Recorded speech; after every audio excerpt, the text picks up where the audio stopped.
Robotic tripods could be vaporizing New Jersey. Democrats would point out how the death lasers were disproportionately affecting low-income communities and people of color, and AOC would tweet, "Stop demonizing the Martian X community."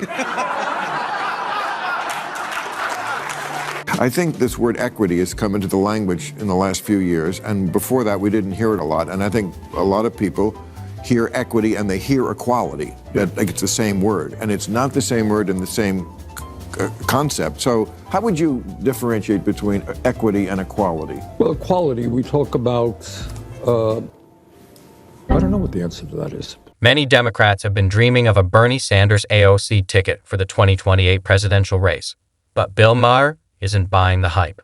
The outspoken comedian argues that a Sanders-AOC pairing wouldn't perform any better than a Harris-Walz ticket, and he backed up his take with some hard-hitting facts and a fiery monologue. And guess what? We got all the receipts. So if you haven't already, hit that subscribe button, and let's dive in. What do you think of the fact that the people who are getting the big crowds right now are AOC and Bernie Sanders? They're going around the country. Thank you, there's that same guy. I call him the always wrong guy. Okay, but I feel like, big crowds, again, the shiny object that the Democrats chase it's not about the big crowds that come out to you when you're talking in a festival or wherever they are. I think it's because I think Bernie showed up at Coachella. That must have been fun for the fans. It's who shows up on Election Day. And I just don't see that's the ticket. I mean, Cory Booker, I know you've worked with him. I like Cory a lot from my home state of New Jersey. Made a speech for 25 hours. Again, just whacking each other off. This is just not what's going to get the job done. Bill Maher didn't waste a second throwing cold water on the Sanders-AOC fantasy ticket. Sure, Bernie and AOC are drawing big crowds, and recent polls even place AOC just behind Kamala Harris in the race for the DNC presidential nomination. To be clear, AOC hasn't officially declared any intention to run, but that didn't stop Maher. The comedian, known for his sharp political predictions, including forecasting Biden's potential exit from the race, went full scorched earth, shutting down the Sanders-AOC dream before it even had a chance to take off. In his view, it's not just a long shot, it's a losing bet. And here's why. An AOC Bernie Sanders rally in Idaho last month, someone threw a Palestinian flag over an American flag, and the crowd erupted in approval. What should have happened after that is one of the adults on stage should have told their young, loyal followers, this is not a symbol of freedom. This is. That's one of the main reasons Bill Maher says he won't get behind a Sanders-AOC ticket. In his view, they're just too woke and too hypocritical. He called them out for staying silent when far-left activists replaced an American flag with a Palestinian one during a protest. According to Maher, that moment demanded immediate condemnation from Sanders or AOC.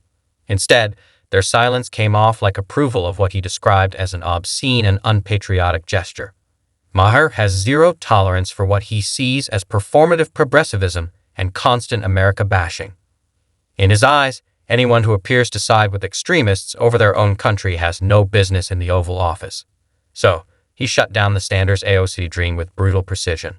And in an interview with Don Lemon, Maher expanded further on why he doesn't support the Sanders-AOC tag team. I love Nancy Pelosi. I think she's a very smart woman, but I think that era of the Nancy Pelosi type in the Democratic Party is over. I think that this is the era of whether, and I didn't like her policies at first, and I'm not necessarily in love with their policies, but people love AOC. People love Jasmine Crockett.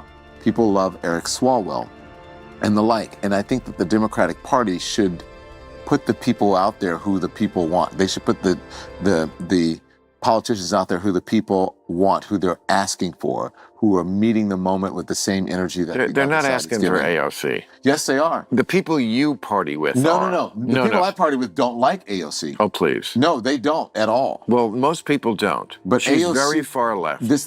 Don Lemon sometimes gives me a headache. How can you openly criticize AOC's policies, yet in the same breath argue that she deserves to lead because that's who the people want? What kind of contradictory logic is that? He even goes on to admit that the people he socializes with don't like AOC, so which people exactly are clamoring for her leadership? Oh right, Don's trying to play both sides, pandering to the progressive crowd while quietly distancing himself. It's all about staying relevant, not rocking the boat. Unlike Bill Maher, who couldn't care less about applause or backlash. Maher says what he thinks. Crowd approval be damned. And that's why his words hit harder and cut deeper. Because people will vote for AOC and Donald Trump on the same ticket. Because they're authentic. No, because they're authentic. I don't think that, Don. I think you're wrong about that. What people like about people like Trump and Fetterman phony. is because it's irrelevant to her life. But you don't know her life. I know that being a gorgeous woman who I wouldn't even know was Hispanic in a city that has 1 million Hispanics and does not treat them badly. But that doesn't mean she doesn't struggle. That doesn't mean that she was set down. It implies it. But that doesn't mean that she was set down in a Hispanic ghetto in the Bronx and had to deal with that growing up, and that she's come from a working class family. It implies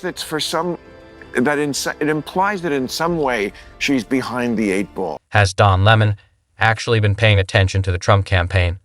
Because if he had, he wouldn't even joke about AOC and Trump appearing on the same ticket. That idea is beyond absurd. Politically, ideologically, and philosophically, AOC and Trump are about as far apart as the North Pole is from the South Pole. One champions socialism, open borders, and identity politics. The other runs on America First, economic nationalism, and unapologetic patriotism. AOC is the poster child for progressive activism, marching in protests, canceling pipelines, and preaching climate alarmism. Trump, on the other hand, is grounded in results, not rhetoric. He's focused on jobs, borders, and getting things done. Pairing these two isn't just unrealistic. It's political science fiction. If Don Lemon seriously believes that's even a remote possibility, maybe he's watching a different election than the rest of us. But Maher? His eyes are on the ball. I don't know if she's behind the 8 ball, but I don't think she's as privileged as many people who are in Congress right now. Is that privileged or not? She was a bartender. Yeah. So I was a delivery boy. But I'm saying sometimes, Bill, you don't agree with Donald Trump's policies. No. But that's what the people want. Some of them. Whether you like her or not, I don't like what she did with Amazon in New York. But I think AOC she's a Democratic icon. Well, she's the wrong. If you think that's the direction the country, the Democratic. I'm not saying the policies that she espouses that's the direction, but I'm saying that you have to give the people who are out front speaking for the party, not the people who are. If you think she's evolved, it's tough to follow Bill Maher's argument with Don Lemon constantly jumping in, trying to push AOC front and center. But if you cut through the noise, here's the point Maher's making.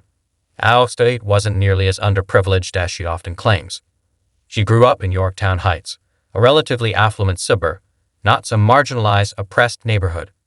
Contrary to the popular narrative, she wasn't ostracized for being Latina, nor was she raised in harsh conditions. So Maher asks a fair question. If someone is willing to stretch the truth about their own upbringing to gain political traction, what else might they be willing to exaggerate when handed the reins of an entire nation? It's not just about her past. It's about what that kind of selective storytelling could mean for the future of American leadership. You can get AOC there toward the middle, but, again, for the people that come up to me, Bill, what are we going to do? Well, you can't do much because you lost all the levers of power. What you can do, the thing that you can do, is get on your side to not look crazier than him. That's all you can do. Now go back to your $800 4-plate dinner while you're worrying about how the world is going to end. What did you say? You don't want to look as crazy as he does? That's the only thing liberals can do. Just don't do shit that makes people go, oh, Trump, he's just crazy, but at least he doesn't. Honestly, I don't believe AOC would ever shift her policies to be more moderate or grounded, because that's simply not who she is. Her political identity is rooted in progressive, often radical ideals. Dialing that back would mean dismantling the very platform that launched her into the spotlight. But more importantly, this isn't just about AOC, it's about the broader direction the Democratic Party is heading. After listening to the rhetoric from the party's top leaders, it's clear they fully embraced the so-called woke agenda, from climate extremism to open border policies and identity politics. This is the new mainstream for Democrats. AOC isn't an outlier anymore. She's the poster child of where the party is going. Changing course would alienate her base and contradict everything she stands for. Simply put, She can't change, and she won't. Robotic tripods could be vaporizing New Jersey. Democrats would point out how the death lasers were disproportionately affecting low-income communities and people of color, and AOC would tweet, "Stop demonizing the Martian X community."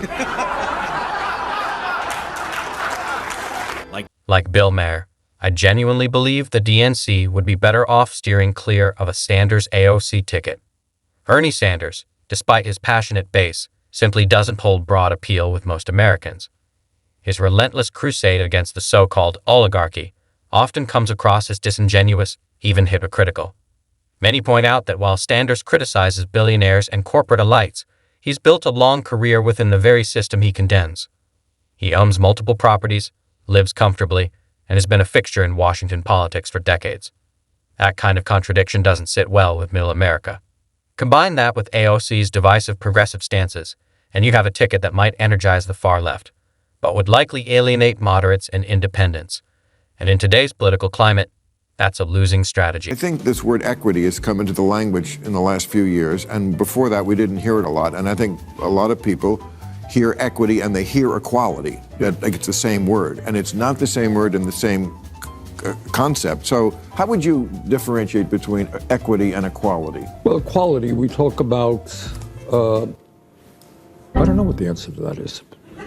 Come to think of it, equality is equality of opportunity. All right? We live in a society, we want all people to have whatever color your skin is. Equity, I think, is more guarantee of outcome, is it not? I think so. I think that's okay. So which side do you come down on? Equality. And this is exactly what frustrates so many people about the modern progressive left. They throw around buzzwords and ideological jargon without always fully understanding or clearly defining them. Take Bernie Sanders, for example. He's a self-proclaimed democratic socialist, and many of his views lean far to the left, sometimes bordering on extreme. One of his go-to terms is equity. He's used it countless times in speeches and interviews, making it a cornerstone of his platform. But when pressed in a live interview to define what equity actually means, he froze. No clear answer. No solid definition. Just vague talking points. It was an uncomfortable moment, and Bill Maher had to step in and practically bail him out. And that's the real issue. If you're promoting an idea you can't even explain, how can the public trust you to implement it effectively on a national level? That's the problem. Too many empty slogans, not enough substance. When Sanders is confronted with hard facts, he often struggles. In a recent exchange, Bill Maher presented data from credible, nonpartisan polls. Nothing inflammatory, just the numbers. And what did Bernie do? He deflected. He dodged. He tried to pivot the conversation elsewhere.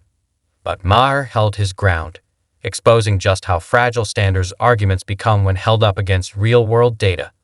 Even more revealing is that the Democratic Party itself no longer seems to fully back Sanders' version of socialism. Case in point, a large majority of Democrats in Congress voted in favor of increasing military spending, something Sanders has consistently opposed.